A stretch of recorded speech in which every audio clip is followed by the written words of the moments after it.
Memasuki hari keempat pencarian korban longsor di Kecamatan Majenang, Cilacap, Jawa Tengah, 13 korban tewas telah ditemukan. Sementara 10 orang lainnya masih belum ditemukan. Gubernur Jawa Tengah pun akan merelokasi warga terdampak longsor ke tempat yang aman.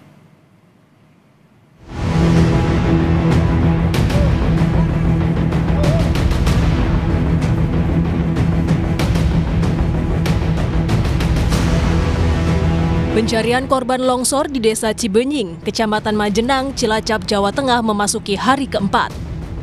Tim gabungan menemukan 2 korban dalam kondisi meninggal dunia pada Minggu 16 November 2025. Jenazah langsung dibawa ke RSUD Majenang untuk diidentifikasi.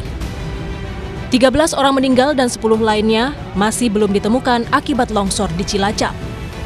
Titik pencarian dipersempit dari semula 5 titik lokasi pencarian menjadi 4 titik. Untuk mempercepat pencarian, tim gabungan mengerahkan 22 eskavator, 17 pompa air, dan 9 anjing pelacak. Mulai tanggal 16 ini, terhitung pada pukul 17.00, total korban 46 orang, yang selamat 23 orang.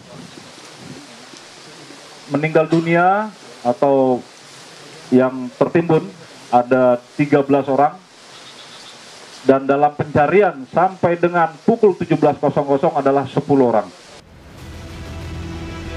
Gubernur Jawa Tengah Ahmad Lutfi yang meninjau lokasi longsor bilang Pemkab Cilacap menyiapkan 3,5 hektar lahan untuk relokasi warga terdampak dan anggaran 400 miliar rupiah untuk pembangunan rumah. Koordinasi dengan Pak Bupati sudah menyiapkan 3,5 hektar di daerah Majenang, Pak Bupati. Dan nanti untuk rumahnya kita siapkan 400 miliar kita geser agar masyarakat yang terdampak segera recovery. Bagi mereka yang rentan, sementara kita geser dulu, sehingga agar tidak terulang lagi. Kita kan tidak tahu itu retakan di atas nanti geser apa enggak. Mantan Kepala BMKG sekaligus Guru Besar Teknik Geologi UGM Yogyakarta, Dwi Korita Karnawati mengimbau petugas dan warga terus waspada dan memantau cuaca di sekitar lokasi longsor. Dwi Korita menyarankan warga menjauhi lereng dan sungai yang rawan banjir bandang dengan radius aman sekitar 2 km. Himbauan untuk masyarakat tetap terus waspada, memonitor perkembangan cuaca, dan apabila sudah mendung, rintik-rintik hujan, segera menjauh dari lereng dan sungai yang rawan banjir bandang, rawan longsor. Cari tempat yang aman di daerah yang rendah dan datar, jauh dari kaki lereng, kurang lebih pada radius 2 kali ketinggian lereng, atau kurang lebih 2 km. Warga yang khawatir longsor susulan memilih mengungsi di sejumlah lokasi pengungsian. Tim Liputan, Kompas TV. Lebih lanjut mengenai pencarian korban longsor Desa Cibenying di Kecamatan Majenang, sudah bersama kami Kepala Kantor SAR Cilacap, ada Bapak Muhammad Abdullah. Selamat malam Pak Abdullah. Selamat malam Pak Valen. Iya Pak Abdullah, ini golden time pencarian ini akan berakhir dalam 2 hari ke depan. Apa strategi yang sudah disiapkan tim SAR untuk mempercepat pencarian atau penemuan korban? Baik Mbak Valen dan seluruh pemirsa, dapat kami sampaikan bahwa pola pencarian tetap kami masih mengutamakan menggunakan alat berat. Di lain sisi, besok pencarian di hari kelima ada beberapa titik pencarian yang kami awali dalam pencariannya menggunakan anjing pelacak. Di mana anjing pelacak sudah kita siapkan 9, baik dari unsur Polri maupun dari unsur Basarnas. Oke, hari ini sudah ditemukan ada 13 orang ya Pak ya terakhir, tapi memang masih dalam proses pencarian ada 10 orang. Adakah luasan yang memang sudah dipetakan untuk kemudian menjadi lokasi pencarian utama besok? Iya, jadi untuk pola pencarian kami masih menggunakan pola pencarian yang hampir sama dengan sebelumnya, baik di hari pertama, hari kedua, hari keempat sampai dengan besok hari kelima, di mana pencarian pada hari pertama sampai hari ketiga kami membagi 2 sektor dalam 5 worksite. Sedangkan di hari keempat ini kami persempit dari 5 workset menjadi 4 workset. Kenapa jadi 4 workset?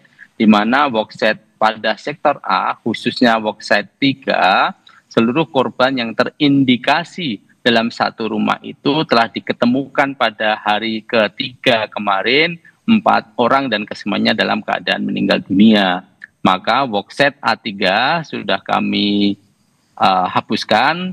Sekarang fokus pada pencarian di 2 workset pada sektor A, yaitu A1 dan A2, serta sektor B pada workset B1 dan B2. Sebagaimana yang telah kita lakukan pada hari ini tadi, kita telah menemukan 2 korban pada pukul 12.03 di workset A2 dan pada pukul 14.58 di workset A1. Begitu juga pada workset A1 dan B1 kita telah menemukan body part. Oke.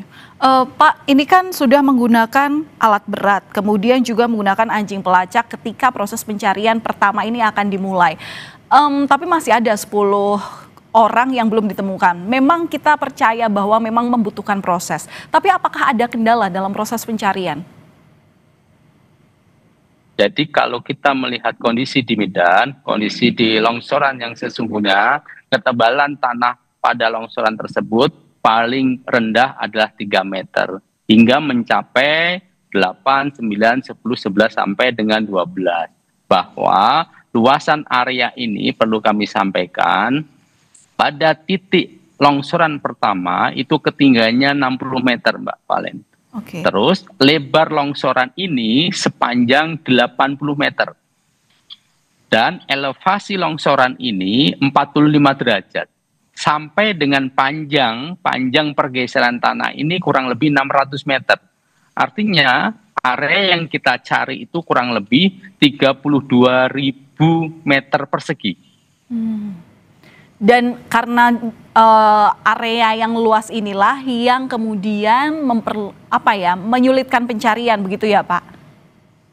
Jadi dalam area pencarian yang seluas itu pada prinsipnya kami tim SAR gabungan, Basarnas, TNI, Polri, BPBD, BNPB, pemerintah daerah dan seluruh unsur SAR sebenarnya kami sudah melakukan pemetaan. Maka kami menjadikan 2 sektor. Begitu juga pada sektor A1 misalkan. Pada sektor A, workset A1 itu sudah kami kaji, sudah kami analisis, sudah kami riset bahwa di situ ada beberapa rumah. Maka yang kemarin pada hari ketiga itu kita melakukan di workset A1 itu terhadap 2 korban, hari ini ketemu 1, maka besok kita tinggal nyari 1. Begitu juga di workset A2 yang pada hari ketiga kita mencari 4 orang, hari ini ketemu 1, besok tinggal mencari 3. Dan workset B1 dan B2 sama, besok masih melakukan pencarian terhadap 3 korban yang kami yakini memang di posisi itu berdasarkan data, berdasarkan kesaksian dari warga sekitar yang selamat. Ya, baik. Sampai sekarang proses pencarian masih dilakukankah, Pak? Untuk malam ini kami hentikan sementara karena memang cuaca hujan, Mbak Valen. Oke, berarti cuaca juga menjadi salah satu faktor yang melambat ya Pak ya. Kapan lagi akan dilanjutkan? Kami akan mulai kembali besok pukul 06.00. Namun demikian sebelum dimulai pada pukul 06.00, kami pada pukul 05.30 akan melakukan asesmen awal pada titik atas. Jadi di beberapa area kami waspadai akan memungkinkan terjadinya longsoran susulan. Untuk itu perlu kami deteksi dini melalui asesmen pemantauan awal dulu apakah seluruh area ini aman digunakan oleh tim SAR dalam rangka pencarian ini atau tidak aman. Maka hasil observasi awal ini yang menjadi titik tolak pada pukul 06.00 nanti akan kita mulai operasi SAR-nya. Oke, menjadi background juga Pak, apakah dalam proses pencarian ini memang dilakukan 1 kali 24 jam full atau memang ada waktu-waktu tertentu dalam operasinya? Jadi efektivitas pencarian khususnya bencana alam itu lebih kepada pagi sampai sore hari. Artinya ketika malam hari dapat kita laksanakan, tapi tetap harus mempertimbangkan dari sisi safety. apakah penerangannya cukup, apakah ada area assembly point yang ketika terjadi sesuatu itu ada, apakah personilnya siap dengan tenaga yang secara terus-menerus kita kerahkan selama 24 jam. Hal-hal ini yang akan menjadi pertimbangan kami di lapangan. Baik, berapa ekskavator atau alat berat termasuk juga anjing pelacak dan juga personel Pak yang dikerahkan dalam peristiwa ini? Di hari ini tadi kita sudah mengerahkan dari instansi vertikal seperti PU termasuk bantuan ekskavator dari Bapak Bupati Cilacap, Ibu Wakil Bupati Cilacap, dari BBWS dan beberapa instansi yang lainnya. Hari ini 22 ekskavator. Terus ditambah lagi 9 anjing pelacak, 17 pompa air, ditambah lagi tim personel yang terlibat pada pagi hari hingga sore tadi. Di data kami ada 1.001 orang. Baik, kami harapkan dan kami doakan untuk kelancaran proses evakuasi supaya besok juga semakin bertambah hasilnya. Terima kasih sudah berbagi informasi bersama kami di Kompas Malam, Bapak Muhammad Abdullah selaku Kepala Kantor SAR Cilacap. Salam sehat selalu Pak. Terima kasih. Baik, terima kasih.